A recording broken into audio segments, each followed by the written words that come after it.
Hi everyone. Thanks for tuning in today. We are so excited to have you here, or if you're watching a recording of this, to have you watch the recording. Let me start off by introducing myself. My name is Palak. I'm a high school senior from Toronto. My curiosity for the fields of mathematics, technology, and entrepreneurship led me here to PMDojo, where I'm currently leading the community events initiative. I will now hand it over to Julia, who is currently leading the design initiative, to introduce herself and tell you some more about PMDojo. Thanks. So like Palak said, I'm working on design with PMDojo at the moment. I'm working on designing their website, a little bit of the branding, and I'm here today partly to fill in for Bosky, who is the founder of PMDojo. She's teaching today, so she couldn't be here with us. But essentially, Bosky founded this program after 20 years in product management at some companies like Atlassian. She founded this program to help people who are trying to break into product management and product in general get some real immersive experience in what it takes from a hard skill place and the soft skill place to succeed in this role. So the core of what we do is our product accelerator program. It's a 10-week program where people launch real products.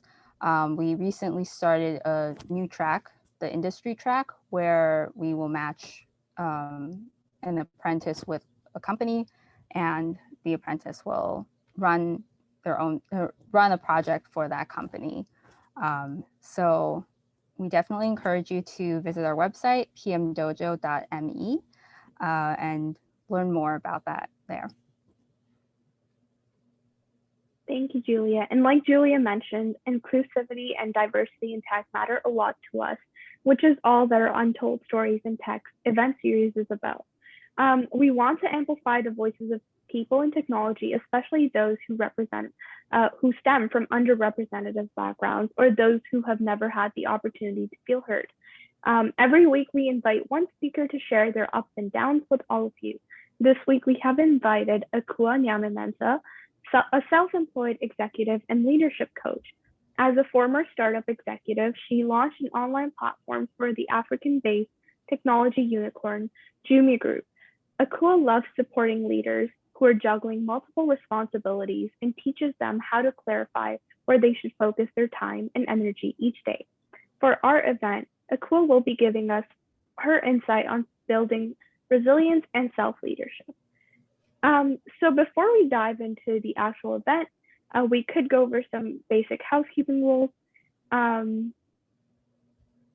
So this event will be recorded for YouTube for all of you watching this as a recording. Please have your cameras on. This helps us create a better sense of community. This is a safe and inclusive space, so we'll be using some questions from the private chat and some questions that were given to us before the event. And that's pretty much it. So without further delay, let's just jumpstart into the event. So Kua, first of all, would you like to introduce yourself? All right, well, thank you so much for having me. Really excited to have a chance to share a little bit more about my background and share a little bit more about my work. So I always love to actually start off by just spelling off my name. So it's Akua. My father calls me Ikfia. He's from Ghana. My mom calls me Akua. She's from the US. And I spent about 5 years living in Lagos, Nigeria. And they typically call me Aqua. So I respond to any and all. I'm a certified executive and leadership coach. And so my favorite thing to do really is to work with leaders on productivity, on a lot of mindset work, and really helping them build their own process to being able to show up and get things done. So yeah, thank you again for having me. And I look forward to answering some of the questions and trying to share a little bit more about my journey. Awesome. Yeah, we're so excited to be having this panel with you. So first tell us about your why. How did you get into tech and what did that journey look like for you? Yeah, such a good question. I honestly just stumbled into it. I, at the time, had just moved back to Accra, Ghana, and was looking for a new opportunity. And I randomly met a recruiter who was looking for someone to launch a real estate vertical. So launch a platform that really focused on selling real estate. And I honestly thought he was crazy. I was like, I don't have a background in real estate. I've never run a business. I don't know about this. But it was the only opportunity that came my way where I felt somewhat excited about it. I thought it would be a real challenge, and it was. And it was the best paying opportunity as well. So I took the opportunity not thinking that I'd be there for a very long time, but sort of just really fell in love with trying to figure out how to not only launch this online platform, but also bring other people along, because it was at a time where in at least Accra, Ghana, not much was going on online. So we really did help to bring a lot of real estate agents, a lot of developers online. And it was a really unique opportunity for us to share a new way for them to generate revenue, a new way for them to connect with potential clients. So it was quite scary, but at the same time, quite exciting to see that we could have this impact on people leveraging technology. And for so many members of my team, they had never done a transaction online. So like I was teaching people how to use like Google Docs and online platforms without them ever really having to use this prior to working with me. So it was a really unique opportunity, once again, for me to learn more about how to show up as a leader and build a business, for my team to learn about really doing things online. And then of course, also teach other agents and developers also how they can leverage the online space as well. Awesome. That is so interesting. So we would love to learn more about your current role too. Like, what drew you to being an entrepreneur, and what are the many things you're responsible for in your current role? Yeah. So with a lot of the work I do, I actually sort of say that I work a lot of times with like tech-enabled leaders, because I think that for so many of us, we leverage technology to show up, right? We leverage technology for productivity. We leverage technology to connect. I mean, even more now than we ever have. But at the same time, technology cannot replace some things. So with the work that I do now, I would say that I do spend a lot of time helping people really develop and create that safe space so people can develop some of those soft skills, but also help them think about how they can leverage technology, whether it's productivity technology, task management. A lot of the work I do is helping people think about how to use that as well sometimes, really just helping them think about how they can leverage technology to show up and be a lot more be a lot more effective. But in terms of how I ended up becoming an entrepreneur, honestly, once again, it was just by random chance. I was working on these platforms at this one particular company for about, I think, almost 4.5 years. They ended up selling the platforms to competitors. And so I needed to find something else to do. I had joined another company, another startup, but it didn't feel like a really good fit. So I literally told myself like, okay, what would it be like to try and start something on my own and try and build that out? And so that's really what I've been doing for the last 3 years. So for the last 3 years, I've really been trying to leverage my coaching skills that I actually built by going through a professional coaching certification. And then you add on that, like coaching is just like a skill, but like how to sell that, how to leverage the online space to do that, also for me has definitely been a challenge. But if there's one thing I've learned about myself, I love to challenge myself. I love to push myself outside my comfort zone. It takes me a bit of time, but it's really given me the opportunity to, once again, I would say, tap into some of the things that made me quite successful when I was younger. And that was when I was doing a lot of, at the time they called it desktop publishing, a lot of new media. And so this was before social media and all of that, but it just allowed me once again to like learn how to use a lot of new types of software and a lot of new ways of sort of putting myself out there as well, which I think has been incredibly interesting. That is so interesting. So could you please share some examples of where you might have faced biases or found yourself at a disadvantage? This is more relating to the series because of who you are or who you might look like, and what did you do about it? What gave you the courage to continue? Mm-hmm. Yeah, I thought that was such an interesting question. And I think for many people, for them to get a better understanding of where I am currently physically. So I do live in West Africa.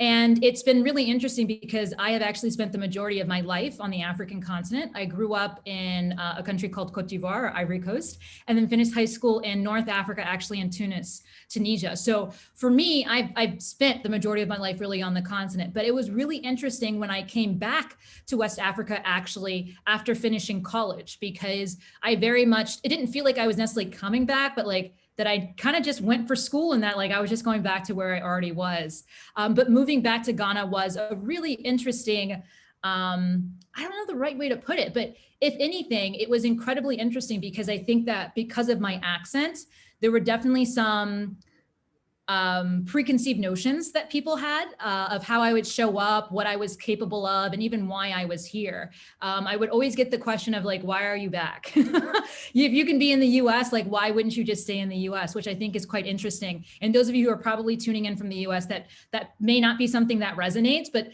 as someone who lives, I guess, in this part of the world, for some people, it just didn't seem to sort of match up why a young person would want to come back to, I guess, an emerging market in this case. And so for me, I would definitely say, even now, I get, quite a few people who sort of jump to conclusions or have these expectations about what I know and what I don't know because of my accent. And then I'd go as far to say that I also get people who jump to conclusions about what I know and don't know also because of my name, which has been incredibly interesting. And I would definitely say that sometimes it works to my advantage, but other times it definitely leads to uncomfortable conversations or sort of takes over the conversation. And the way I've sort of thought about it is, at least with my own business, it was very different when I was working for another company and it wasn't my name. But now that the company really is my name, I've tried to think about how can I creatively, and I guess you can also add, not only do it in a creative way, but also do it in a way where it won't lead to resistance, because people don't really like to be called out, right? When someone, you're having a conversation with someone and all they can concentrate on is, why do you sound that way? Which happens. It's happened to me. I've had to deal with it even when I worked full-time for other people. Literally, I'd be in a conversation. We're talking business. We're talking about putting someone's property online. And the only question they have for me after I give my pitch is, where'd you get your accent from, right? That kind of just kills the whole thing. It's like, after all of this, that is all you're so focused on the fact that, I don't look the way you expect me to look, or I don't sound the way you expect me to sound, that you're so focused on that, you can't even hear my pitch. Like, I'm here about money. I'm not here to talk about myself, right? So recognizing that sometimes that can come up in some of my conversations, what I tend to do is I introduce myself in a specific way where I talk about my name. I give people some insight into where I'm from based on my name and how you might say my name differently. And then also I'll typically say where I am physically, because that's something I get asked a lot. So, for many people that might not necessarily sound negative, but when you have 30 minutes or 20 minutes or 15 minutes to impress someone or pitch, it takes away from your ability to sell. And it really can become quite, I don't know. I was talking about this actually on my Instagram this week. It not necessarily that it's a trigger, but it really can become problematic when people are using that as a reason, not necessarily to want to invest with you or work with you. So that was probably a really long answer to your question, but it is something that I do think a little bit about, especially in the online world where a lot of the work that you're doing is very visual, right? And people can hear your voice. And so we all jump to conclusions. It's what we do naturally as human beings. It's something that I also teach, and I talk a lot about unconscious bias and conscious bias, but really just recognizing that, you might be doing yourself a disservice if that's what you focus on so much. So yeah. Right. And kind of like contradictory to that, do you think being a minority in tech can be an advantage, and how so? Yeah, so that's a really great question. So as I mentioned before, I am living in Africa. I am, currently in Accra, Ghana. So the majority of people, for the most part, look like me. And so in this case, not necessarily a minority in terms of how I look superficially, but I would say that in terms of my accent, that does give me access to certain things. We do have a lot of unconscious bias around accents, and people feeling like certain accents make them sound or make people sound more intelligent, Do I agree with that? No. Is that something I subscribe to or believe in? No. But I do think that I will sometimes get some people like, perking up or listening to me because my accent might not sound doesn't sound like the traditional accent that most people have here. But if I'm sort of thinking back to my experience when I was in the US full time, I do think that it does give you a unique advantage. And I think that one of the things that, all companies really need to think about, beyond thinking about some of the more superficial traits, even such as skin color, just having people with different experiences, people of different age levels. Ageism is something that I also think that's quite prevalent, at least in the part of the world that I live in. And I think in a lot of them, I think this is an issue all around the world, but maybe even more prevalent in emerging markets where there is sometimes this cultural excuse where we sort of defer to those who seem wiser or look wiser. They might not be. It's probably not helping your bottom line necessarily, but that's sort of one of the things, one of the biases people might have. So really just recognizing that there is a positive impact that you can have on your bottom line if you're surrounding yourself with people who think differently than you. And a lot of times that will also come from potentially looking different, having different life experiences, as I mentioned before, different ages or different generations, and really recognizing that that's actually really good for your business to see it from those different viewpoints and having all those dissimilar views so that you can really take that best path forward. And, depending on your company's values, depending on what you're looking to do, there's a lot of really interesting research out there that really shows that diversity really pays. I'm just being honest, like it really, really does pay. And so what I like to think about, and I don't think I necessarily thought about this very consciously when I was looking at opportunities, but I definitely think that you shouldn't be thinking about fitting in. You should be thinking about what you should add. And I think that if you do have the opportunity to interview at companies or engage with companies, that you shouldn't say to yourself, like, what do I need to say to fit in?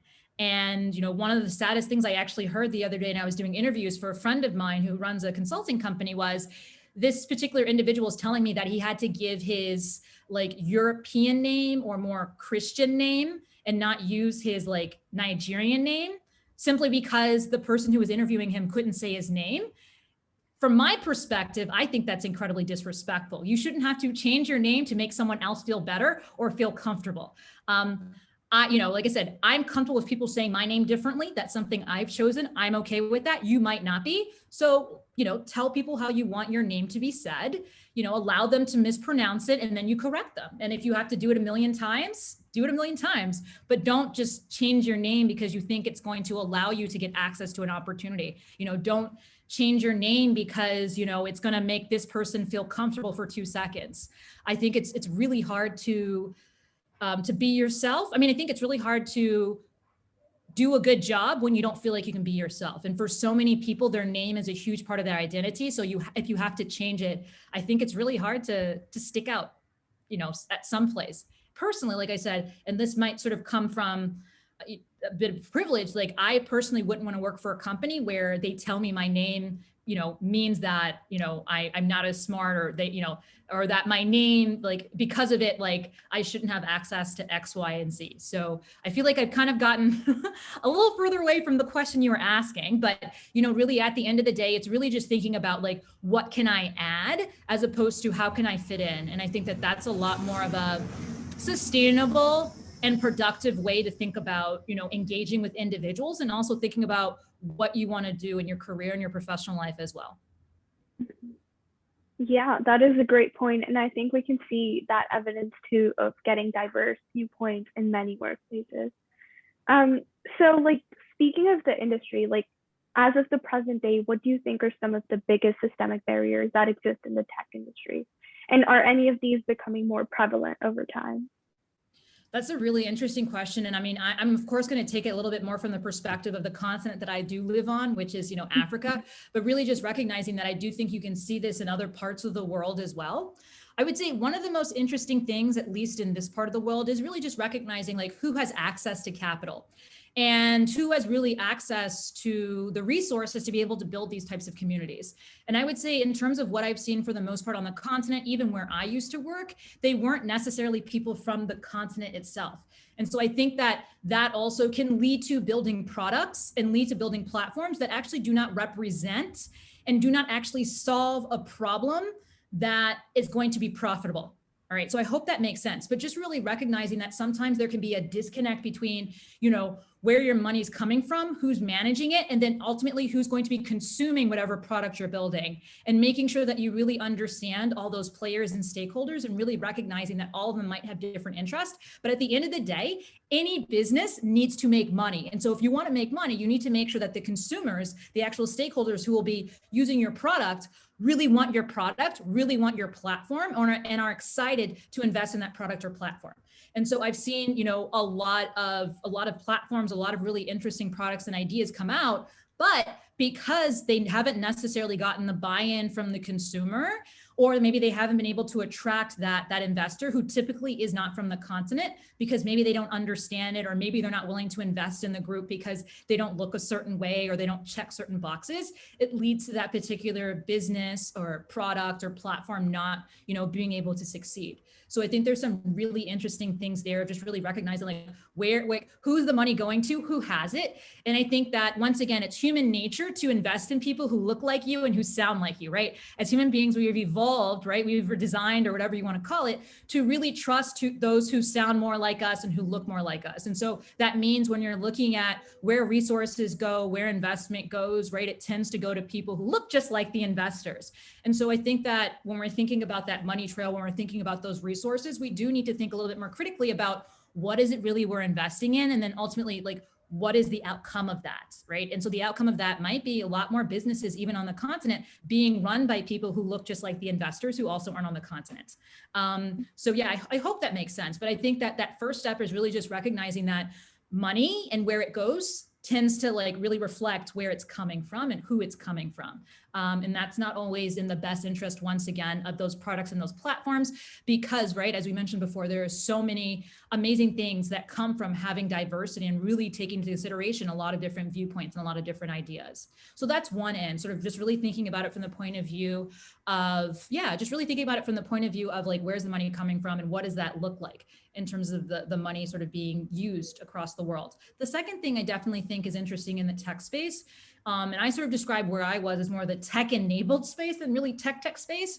But I think another thing I really see is the fact that it's quite gendered as well. And this is something I think that is getting a lot better. But I do think a lot of the ideas around what would make a successful person in the tech space, and this is across the board, I'm not just talking necessarily like software engineers or product managers. I also think when you go into the other parts of the business, you know, marketing and what else we got here? So we can think about marketing, we can think about leadership, which is what I was in, right? A lot of those do tend to, once again, have a specific gender be more involved than anything else. And that's, like I said, luckily that I think some of that is really changing.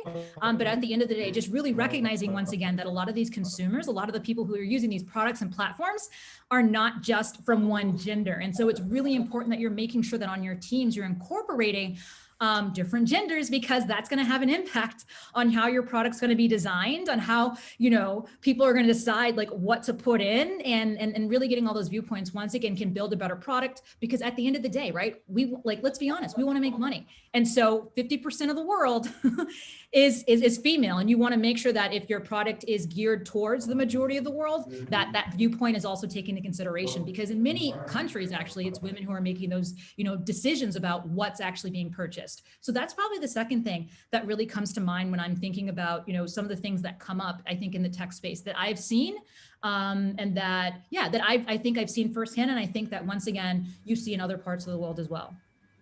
Yeah, definitely. Those are some great points. So, and like in terms of the future, how do you think the future looks for the many minorities and underrepresented people in tech, or people that are even thinking of getting into tech? Yeah, I would say first and foremost, you know, one of the biggest things I hear, and I know I do a lot of mentoring, and so I have had the opportunity actually to engage with someone a few weeks ago who very much felt like, as a co-founder, she needed to be as technology, like, how to put it, she needed to get herself to a certain level in terms of her understanding of the technology in order to be a suitable co-founder. And, you know, I think that once again, I do think it's really important that if you do work within a, you know, the tech space, that you have some understanding of the technology. But once again, like, everybody's going to bring something different to the table. So when I'm thinking potentially about a barrier, I think there's one barrier where we might tell ourselves that, oh, I need to be an expert. I need to be at this high level before I can start a business, before I can be a co-founder, before I can even potentially apply to a position. And I think that that's incredibly problematic because it's not true. A lot of tech work, a lot of any of the work. So a lot of my background is actually working more within the design space. And I was, my first master's is actually within a design school. You can't teach somebody design. You have to go and do it. You actually have to go and try and do trial and error. And I would say it's probably a very similar thing also within the tech space, especially if you're a software engineer, right? You need to try and you need to like feel it out and do it yourself. So I would say the first thing is really just recognizing that you don't need to be an expert before applying, right? Before, starting something. You really can, I think for the most part, everybody is going to learn on the job to some extent. And so don't, like if you feel like you have, some foundational knowledge, don't use don't allow sort of the idea of like, I don't have enough, I don't know enough to hold you back. Especially if you're starting something on your own, like don't allow that to hold you back. That's the first thing really that comes to mind. I would say the second thing really that comes to mind, especially if you're going to work for another company, is really think about, and I mentioned this before, thinking about what you can add, right? Don't think about how you can fit in. How can you make sure, you fit into that special category or like that little box? Really think about what you can add, because I think that once again, innovation comes from having many different diverse ideas and having diverse viewpoints at the end of the day. And so you being different is really going to add to the bottom line of that company, and really recognize that and mention it really in, in an interview, or when you're having a conversation with the founder, or if you're looking to join at a different level. That's only something that, like I said, once again, will help you stand out and ultimately help that business stand out as well, because technology businesses, anything based on products, platforms, like they do need that edge. They do need to be able to look different and have that unique positioning. And that's the only way they're going to be able to succeed. So I do think that's an important component as well. Mm-hmm. Yeah, those are some great pieces of advice. And it kind of touches on to my next question, which was, what is the best piece of advice you have for those who are looking to build a career in tech? Do you have anything else you would like to add to that? I would just say, like, for me, it always just really cracks me up, because when I first, had the opportunity to really join this tech-enabled company, I was like, this is the craziest thing. Like, I'm going to be fired in like 2 seconds. Like, this is a joke. This can't be real. Like, they're totally going to realize like I'm not supposed to be here. And I tell people, like, when I first started, I knew nothing about online platforms. I mean, I had done like a bit of like HTML back in the day, so I had some idea of like how to build stuff, but for the most part, like I knew nothing about online platforms. I, knew nothing about leadership. I, never thought that anybody would ever let me lead them or, tell them what to do. But I took the position, like on a whim, and was like, I'm just going to learn. And that's really what I did. And so even if you're looking at positions beyond, once again, more tech positions, like a lot of it, you really can learn on the job if you find the right opportunity. So don't think that you have to know everything before going in, and really just be open and have a growth mindset. Yeah, thank you. That is such good advice. So those are all the questions we had prepared. Do we have any other questions, or there are a few from the pre-event that I could bring up? I have some questions, if that's okay. Yeah, I think it's so interesting to hear about what the tech industry is like, and what those barriers look like in the African tech industry. I think one thing that was really interesting that you talked about was that unconscious bias training that you're doing with the people who you coach. I guess my question is, how do you approach that training? Because it is very difficult sometimes to even recognize when that's happening in ourselves. And I feel like one of the things that's really challenging as someone maybe who's new in tech, who has that kind of imposter syndrome, who feels like I don't have a strong background in this. I feel like I'm at a disadvantage as a job seeker. Like, how do you coach someone to deal with unconscious bias that comes from the other side of the table as well? Great. Yeah, that's such a good question, right? So recognizing that it might not necessarily come from us, it might come from someone that we're looking to engage with. That's such a good question. So the first thing I would say is that I don't call it unconscious bias training. So that's the first thing. And I know for some people, they're like, what? But like, I feel like so many people have this resistance to talking about some of these issues that I typically will touch upon them, but I don't call them by some of these more common names or some of the names that are more common when we're talking about DEI. But I am talking about obviously like unconscious bias, but I, once again, just don't call it that. So I do this in different ways. And I'm also part of, I would say the first way is really through an initiative that I'm part of that's called the #I'mRemarkable initiative. And that's actually a Google initiative that's focused on really, it's quite interesting, but it's focused on self-promotion. And for a lot of people, they're like, oh yeah, we're gonna have a conversation about self-promotion and blah, blah, blah. But it is like low key a conversation actually about unconscious bias, and also a conversation on how we can create a safer environment so people feel comfortable talking about the things that make them amazing. So it is actually a conversation on imposter syndrome. It's a conversation actually on self-advocacy, and a conversation actually on unconscious biases. So for me, it's through my work that I do, and then also through the work through this initiative, where once again, I think the key thing is to really recognize that this is something that all of us deal with. So really normalizing it. And I think that the I Am Remarkable initiative does a really good job of that by leveraging the skill of self-promotion, right? So really getting everybody on the same page and everybody recognizing that this is something across the board. It doesn't matter your gender, it doesn't matter your race, it doesn't matter where you are in the world. We all have thoughts, and we all typically have issues with self-promotion, okay? And we use that as a vehicle to really have this unique conversation about what can get in the way of us talking about ourselves. What can get in the way when we hear other people talk about what makes them amazing? And we use it as a learning and supporting people to recognize that the first thing that pops up into your head, right, without you taking much time and energy to get there, is usually that unconscious bias, right? It's usually that stereotype or that generalization. And so that's one way in which I start to have that conversation. And a huge part of it also is recognizing that we all can play a role in making sure that everyone feels a lot more comfortable sharing what makes them amazing. And so once again, that forces you to recognize like, oh, I can be comfortable showing up in this way, but it doesn't mean that somebody else has to be at the same level I am or as comfortable as I am, right?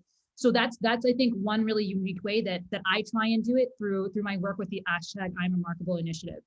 Another way that I do it is within my leadership work. I actually do have this interesting course, and this is actually even when I do my speaking and even my coaching. I talk about the stories we tell ourselves.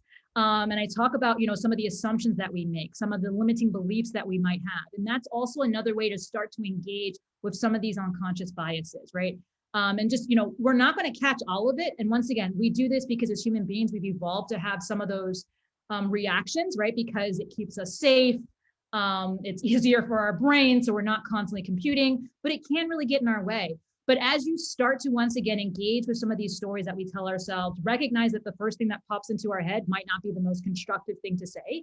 That's how we can start to dismantle some of these unconscious biases that we might have. That's how we can start to dismantle some of these generalizations, some of these limitations we put on ourselves, and then also some of the things that we might do to engage with others, right? So that first thing we pop into our head based on what that person's look like, am I going to act on it, right? We might do some of it once again just by instinct, but what we can control, we can get better at, right? By having these conversations with ourselves and then allowing ourselves also to be like, okay, I'm safe, like, I'm good, like calming down and really just recognizing that you can set yourself up for success by, breathing and some of those things as well. Because some of those initial reactions really just come from not feeling safe, right? And once again, as human beings, we've evolved to like respond to certain things in that way as well. But I think a key thing also to learn, and this is something also that I teach, is really recognizing that, you can only control your own response. You can't control other people's responses. And so really just becoming a little bit more intentional to recognize that, like, you can trigger someone even if you don't mean to do that intentionally. And, there are situations where you might need to walk away from them because, that just makes the most sense. And I think it's also up to each one of us to decide, what we're willing to accept. And one of the ways I talk about it is like recognizing that, we're in different seasons. What I was willing to accept as a 21-year-old, especially in the workplace, is very different from what I'm willing to accept now as a 30-plus-year-old. And that's typical, right? That is something that, we all to some extent have to go through, right? You can hear other people tell you things like, oh, that's good, that's bad, but sometimes you do have to experience it for yourself. And we all evolve. So really just recognizing that, just because, you are, working for a high growth startup, it doesn't mean you necessarily have to leave work every single day or work up until midnight, right? There are some cultures that do perpetuate that, but it's up to you to decide whether or not that's something you want to accept. And once again, that might sound like a very easy thing for me to say as someone who has a bit of experience, but that's something I would always encourage. That's something I'd also encourage other people to think about as well. And that could also be the same as in like someone treating you in a certain way because of their perception of who you are based on the way you look. It's up to you to decide whether or not that you're going to accept that. And it's up to you to decide whether or not that's something you want to put up with, engage with, try to correct. And I will say for most people, once again, what they're willing to accept as a 21-year-old drastically changes at even 25 and 30 and 40 and 50. So, sometimes, it's something you need to ask yourself. And I know one of the things many people say to themselves is like, well, I just need to get the experience. And so I'm willing to accept it. That's fine. That might work for you. That might not work for others. And that's probably not something you're going to put up for a long time with though. Yeah, that's amazing. I really appreciate you kind of walking through all of that. So don't really lead with the unconscious bias, like we need to work on something in ourselves, but you lead with the thinking about what kinds of unconscious beliefs we have about ourselves as well, and kind of using that to kind of help people question just the automatic stories we tell ourselves. Is that kind of exactly? Because here's the thing, a lot of times training is way too abstract, so unless someone can see how it impacts them, right? And a lot of times the question I'm asking as a coach is like, you can believe whatever you want to believe, but is it getting you closer to what you consider to be success? And if the answer is no, then maybe you might want to reconsider some of those beliefs or reconsider some of those values or reconsider some of those opinions, right? And so when you're able to make it related to something that impacts them and shows them how they show up, it's a lot easier for them to see it for themselves and then see how it might impact others. It's just easier to be empathetic in that way because you're like, oh wait, it impacts me this way. So wait, what does that mean if I show up that way or say that to somebody else, right? It really might impact them too. Yeah, I think that empathy is really, it's really interesting that you use that process to tap into that empathy on both sides. So I think the other thing that really stood out to me about what you said was this idea of self-advocacy. And I know you said earlier that you were going into these pitches and then people would just start asking you about your accent and your identity instead of the business that you were talking about. So you kind of learned to start the conversation with a little bit of self-advocacy. I guess my question is, what advice you have for someone who might put that into practice? First thing I want to say is that I appreciate you kind of naming that, because I think, people who are minorities in any kind of space usually end up with that kind of responsibility on themselves to do that. But what advice do you have for someone who's kind of going into a new field, maybe changing careers, for doing that? Yeah. And I think you brought up a good point, like this feeling like it's our responsibility or this feeling like we have to justify ourselves. And I want to make it clear, like the reason why I approach it this way is because I am in a business, which is based on my personality to some extent. Right? Because I do work for myself, right? It is a personal brand. And that's why, when I was thinking about how can I make sure I sort of get through this barrier that's an obvious like elephant in the room that like really detracts from my ability to be successful. And so that's why I was, open to trying to do it in this way. And I feel like I kind of do it in a humorous way. I mean, some people find it funny, some people are like, why do you do that? It's like, well, when I'm in certain situations, like you would understand why I do it this way, because it ends up being like an hour-long conversation about me having to like justify and explain myself. So the first thing really I want to say is that no one has to do it. I just have decided to do it because of the type of business that I'm looking to build and where I am right now. I might decide in another year, even a few months, that it's not something that I'm willing to do anymore. Because it is a bit of like, oh, I'm taking this on, like to have to like, tell others. And it does feel like a bit of a drag sometimes to have to do it. So if it becomes even more of a drag, then it's something that I might eliminate. But when thinking about, shifting, careers. I think that it is important for us, though, to think about how what we've done previously can translate to the next opportunity. And you can bring yourself into it if that's important to you. So you can talk about like your values and how you feel like maybe you can express your values a little bit better in this next opportunity. Or if impact is important to you, like, you want to have an impact and you feel like that's going to be a lot more appropriate in this particular opportunity. But I do think it is really important that we take the time to reflect ourselves and sort of build out, I don't know if you want to call it a story really, but just, take the time to really connect those dots explicitly for yourself and, practice it, because then it becomes a little bit more easier to communicate that to others. Once again, you do not need to justify yourself, but I do think it's important that you're able to connect those dots quite easily, just because that's to a certain extent expected in an interview or when you're having a conversation with the next place that you might be going to. Yeah. Does that answer your question, Julia? Yeah, actually, you even answered my next question, which was going to be, I wanted to know more about what you meant around like thinking about adding value instead of how to fit in. But I think that kind of speaks to that. It's like how you tell your story. And I feel like that's a big thing for career changers, is learning to tell that story.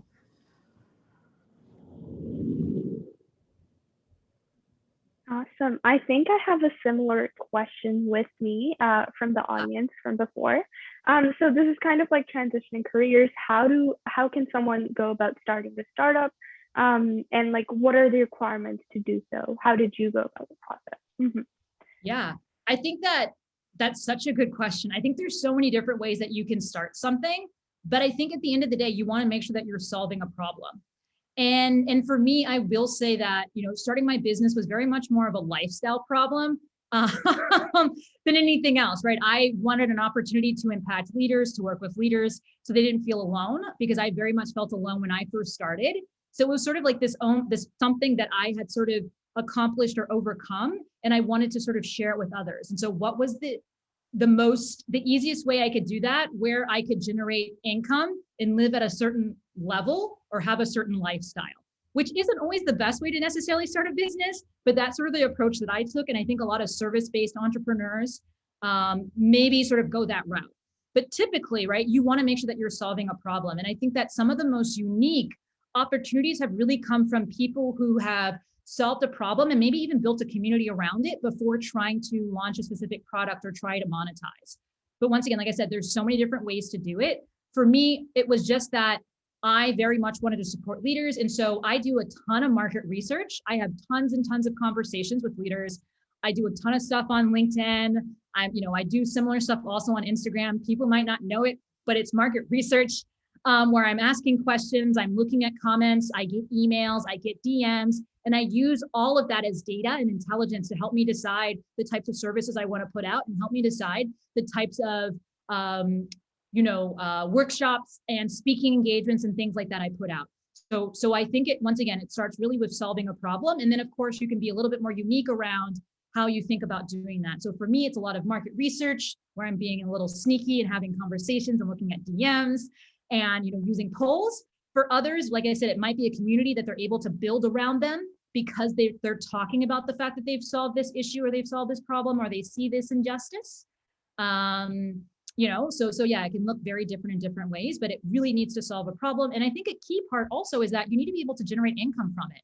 If you're not able to generate any sort of income from it, then I don't think it's really a business idea at the end of the day. So I do think that's really important. I think more startup leaders need to consider that when they're putting together some sort of product or platform, and not just rely actually on investment. And that's something I see time and time again. Like they're like, well, I'm gonna put this together and we'll do it for free, but I'll get investment. And I think that's great if you can do that. But even if you can't get investment, really making sure that you've thought about how to generate revenue sooner rather than later, I think is key across the board. In the world that I live in with service providing right now, there's a lot of service providers who will say, hey, I'm gonna give, 1,000 free coaching sessions before I start charging. And that's not good for anyone. That's not good for you. That's not good for the person who's coming to you, because I do think that in anything you do, there needs to be some sort of transaction, and you can't have an energetic transaction. You can't consider time to be a transaction, but I do think exchanging money is incredibly important as well. and actually can lead to much better results, especially in the service space. Yeah, thank you so much for the detail and being so open about like your journey. I think market research is great. It's a great way to like get to know your audience.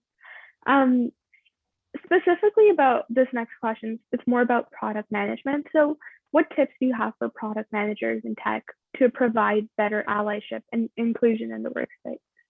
Well, such a good question. Mhm. So one of the unique things about my experience is that though I had the opportunity to run a platform and several platforms actually between two countries, I was never directly responsible for the tech, which was incredibly frustrating. It's so frustrating to have a platform, to be selling a platform, to be telling people they're going to make money off the platform when I can't directly impact the platform. I can of course send in ideas, but I had to like prove everything and be like, oh, look, this is going to be great for the business. It's going to generate this much more money, and like send it to like other product people and like other tech people. And they would be like, okay, yes, no, yes, no.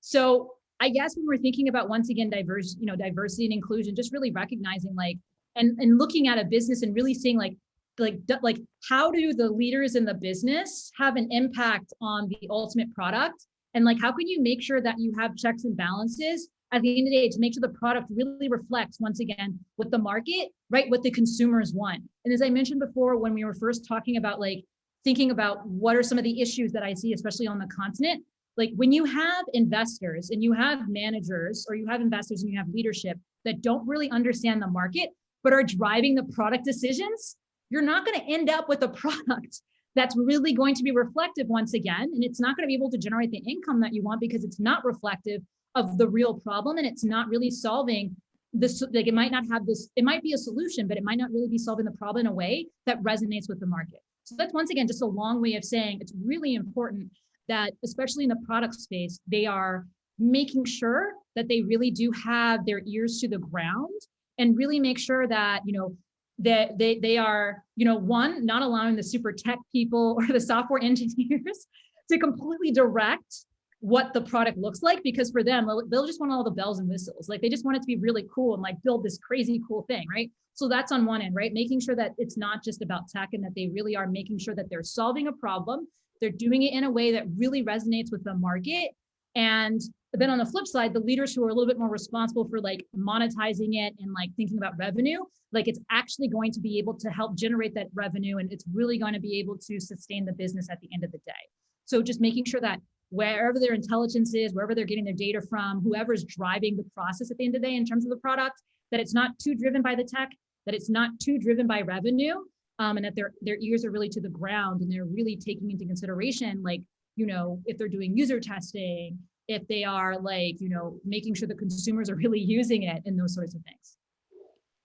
Yeah, thank you so much. I think that's really important that the managers keep in mind that all these tips on like inclusion and allyship. I think someone else had a question in the chat, or if you would like to unmute and ask, go ahead. Good evening. Yeah, hello, Akua.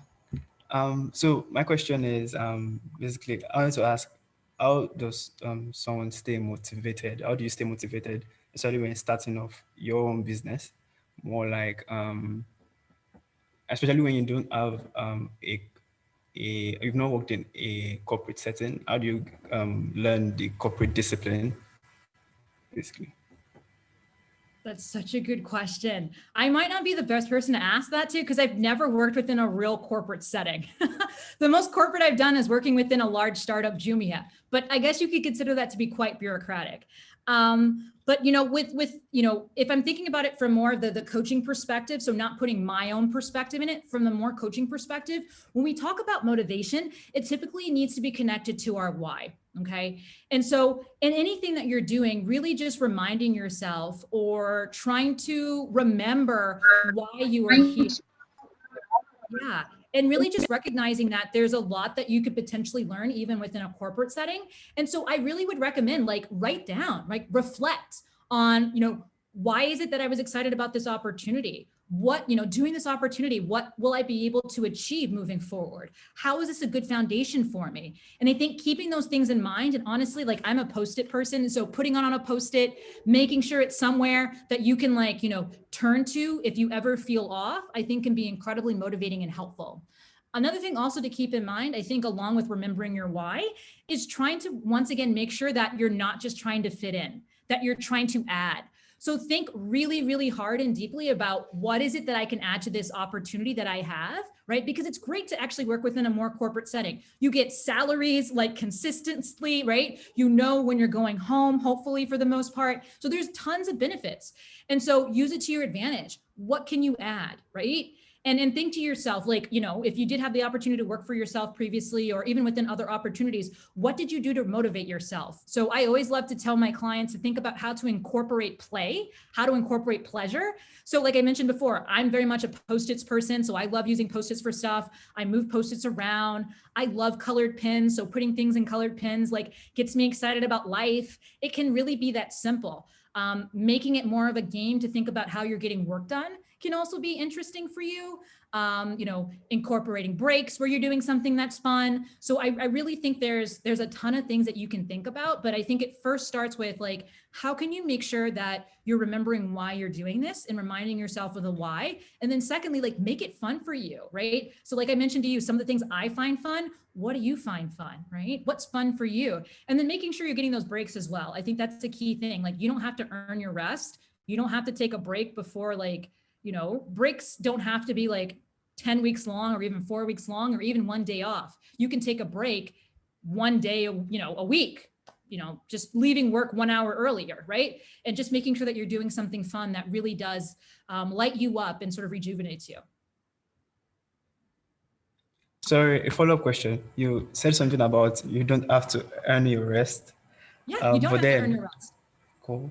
Well, most Yeah, of motivational speakers I listen to all come up with the be disciplined, and then before you rest, you have to at least achieve your goals. So when you rest, it will apparently be restful, and then you're not thinking of the things you have to do before and while resting. Because apparently, when you're thinking of the things you have to do while resting, you kind of cheat yourself from the rest. You don't necessarily rest. You just keep on ruminating on the things you need to do, right? Okay. So So is I don't that know if something that you experience or is that somebody else's yeah, experience? apparently I experienced that. That's what you experience. Yeah, that's Yeah. fair. Yeah, some people do experience that, right? Yeah. So, you know, once again, this comes to this idea of the stories we tell ourselves, right? And really just recognizing that that is one story, that's one perspective, that's one lens that you can tell yourself. And you recognize the impact this has on you. You get anxious, you have anxiety, right? You can't sleep. So what's a more constructive story that you can tell yourself?